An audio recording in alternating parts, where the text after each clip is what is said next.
सारे जहाँ से अच्छा हिंदुस्तान हमारा, हम बुलबुलें हैं इसकी हिंदुस्तान हमारा। शायर मशरिक़ अल्लामा इकबाल का लिखा हुआ ये तराना ये पूरी दुनिया में वक्त ज़रूरत पढ़ा या सुना जाता है, और ख़ासकर हमारे हिंदुस्तान में 26 जनवरी या 15 अगस्त के मौक़ों पर या इसके अलावा भी स्कूलों में सुना और सुनाया जाता है। इसमें कोई शक नहीं कि हमारा हिंदुस्तान खूबसूरत नहीं है, इसमें कोई शक नहीं कि हमारा हिंदुस्तान बड़ा नहीं है, हमारा हिंदुस्तान कौमी एकता की निशानियों में से एक है, इसमें भी कोई शक नहीं। मगर सियासत के गलियारे में, सियासी गलियारों में अक्सर कुछ लोग ऐसे पैदा हो जाते हैं जो लोग हमारे इस देश की, जिसे पूरी दुनिया हिंदुस्तान के नाम से जानती है, यहाँ की एकता को ख़त्म करने की कोशिश करते हैं। शायद इन लोगों ने ये सोच लिया होगा कि चमत्कार दिखाओ लोग नमस्कार करेंगे। भारत की आज़ादी के बाद ये कारोबार यानी चमत्कार दिखाओ लोग नमस्कार करेंगे बढ़ता चला जा रहा है। आज हम बात करेंगे वसीम रिजवी की। नाम छोटा सा है मगर हरकतें बड़ी हैं। कभी राम जन्मभूमि के ऊपर इन्होंने फिल्म बनाने की बात की, तो कभी उसका ट्रेलर रिलीज़ कर दिया, और अब कुरान शरीफ की 26 सूरतों को लेकर उच्चतम न्यायालय पहुँचे और वहाँ एक पिटीशन दाखिल की कि कुरान शरीफ की 26 सूरतें कुरान शरीफ से निकाली जाएं, क्योंकि ये 26 सूरतें आतंकवाद को बढ़ावा देने का काम करती हैं, और मस्जिद या मदरसों में इन्हीं सूरतों की वजह से आतंकवादी बनाए जाते हैं या बनते हैं। मज़हब इस्लाम के ताल्लुक़ से इस तरह की हरकतें करने वाले और इनके पीछे बैठकर इस तरह की हरकतें करवाने वाले हमारे इस आज़ाद भारत में नए लोग नहीं हैं। नाम बदलते जाते हैं, चेहरे बदलते जाते हैं, इस तरह के बेवकूफ़ सामने आते रहते हैं। सलमान रुश्दी का बदनाम दवाना नाम पूरी दुनिया जानती है। बांग्लादेश की तस्लीमा नसरीन का नाम पूरी दुनिया जानती है। तस्लीमा नसरीन ने भारत में शरण ली है, और जब बांग्लादेश के लोगों ने उन्हें दौड़ाया था तो आधी दुनिया का चक्कर उन्हें मारना पड़ा, और सलमान रुश्दी जैसे लोग भारत से भागे भी।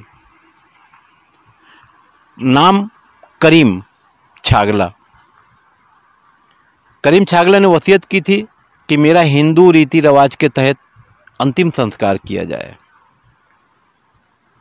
इस तरह के न जाने कितने लोग आते रहे हैं और मज़हब इस्लाम पर टिप्पणियाँ करते रहे हैं, हरकतें करते रहे हैं, मगर मज़हब इस्लाम अपनी जगह पर है और रहेगा। मगर ये लोग दुनिया से चले गए। दुनिया से जाने के बाद इनका क्या हश्र हुआ होगा, उन्हें जिसने बनाया है उसे पता है। आइए वसीम रिजवी की बात करते हैं।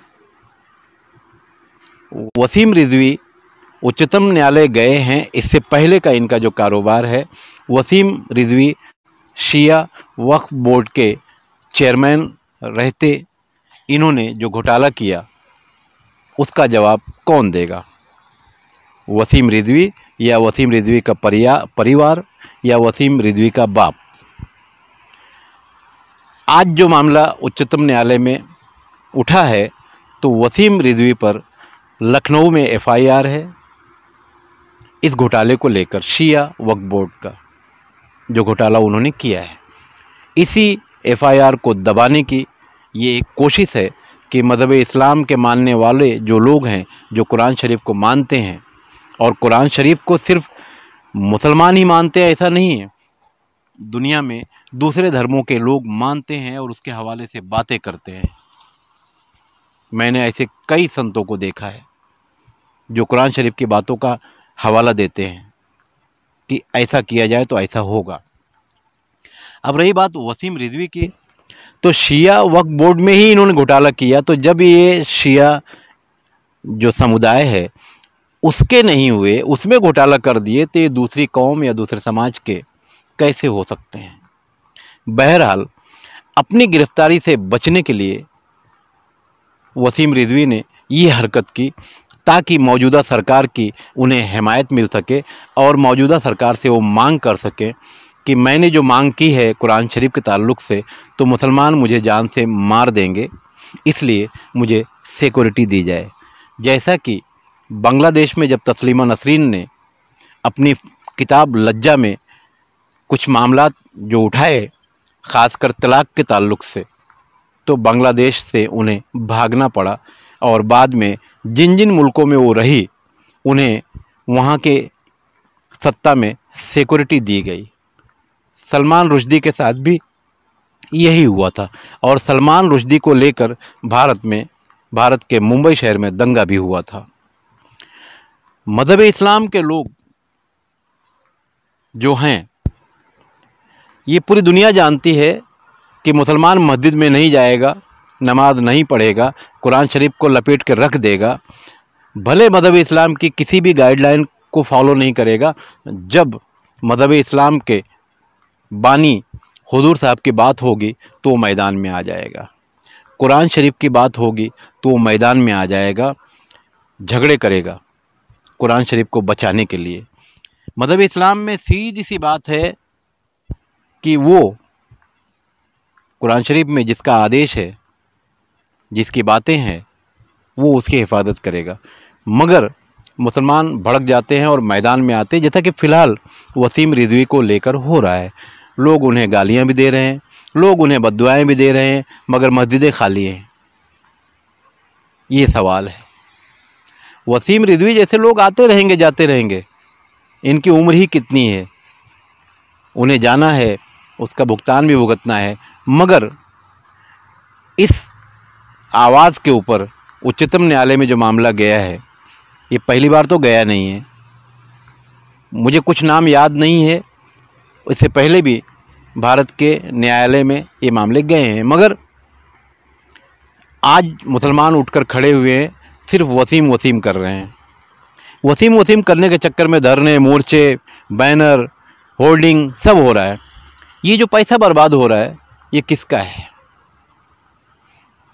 इस तरह की जो परेशानियां हैं बार बार मुसलमानों को दी जाती हैं, तो क्यों ना इसे भूल कर, उन्हें उनके हाल पर छोड़कर, ये जो पैसा हमारा बर्बाद होता है, इस कौम का बर्बाद होता है, तो इस पैसे को एजुकेशन में लगाएं, मस्जिदों की तरफ रुख करें, मदरसों की तरफ रुख करें। मगर वो ना करके बस जब इस तरह की कोई बात आएगी, मैंने मेरे पत्रकारिता के दौर में देखा है, ज़रा सा इस तरह का कोई मामला हुआ, पूरे देश में हलचल हो जाती है, पूरी दुनिया में हलचल हो जाती है। ना जाने कितना हमारा पैसा इसमें बर्बाद हो जाता है, इस कौम का पैसा बर्बाद हो जाता है। दंगे फसाद भी हो जाते हैं, इसी बात को लेकर मारा मारी हो जाती है, हमारे जो बच्चे हैं, हमारे जो नौजवान हैं, उनके ऊपर केसेस हो जाते हैं। तो ये एक साजिश के तहत किया जाता है। हम सभी लोगों को समझना चाहिए। बात मैं मुसलमानों की नहीं कर रहा हूँ, बात मैं हिंदुओं की नहीं कर रहा हूँ। ये हमारा देश है, अगर यहाँ कोई आँच आएगी तो तकलीफ़ सबको होती है। एक छोटी सी घटना अभी देखने को मिली कि एक बच्चा मंदिर में पानी पीने चला गया, तो उसकी एक नौजवान ने पिटाई कर दी। हम कहाँ जा रहे हैं? हम एक ऐसे देश में रह रहे हैं जो ख्वाजा मोइनुद्दीन चिश्ती की धरती है। न जाने इस देश में कितने साधु संतों ने इस देश की एकता को संभाले रखा, मगर अब देश में जो राजनीति है उसको देखते हुए बहुत सारे बदलाव होते जा रहे हैं। तो ये बदलाव कहीं ना कहीं इस देश को, इस देश में रहने वाले हिंदू मुस्लिम एकता की जो जंजीर है उसको नुकसान पहुंच रहा है, कड़ियाँ टूट रही हैं। तो वसीम रिजवी जैसे लोगों को छोड़ दिया जाए। ये ऐसे लोग हैं जो कुत्ते की मौत मरते हैं और इस देश में इसकी मिसाल है तस्लीमा नसरीन जैसे, सलमान रश्दी जैसे लोग, करीम छागला जैसे लोग। क्या इतिहास रहा है इनका, ख़त्म हो गए। कुरान शरीफ ख़त्म हो जाएगा, ऐसा हो ही नहीं सकता। मज़हब इस्लाम ख़त्म हो जाएगा, हो नहीं सकता। इस धरती पर जो 4 धार्मिक किताबें हैं वो ख़त्म हो जाएंगी, ये वसीम रिजवी जैसे लोगों के कहने से या न्यायालय में जाने से हो नहीं सकता।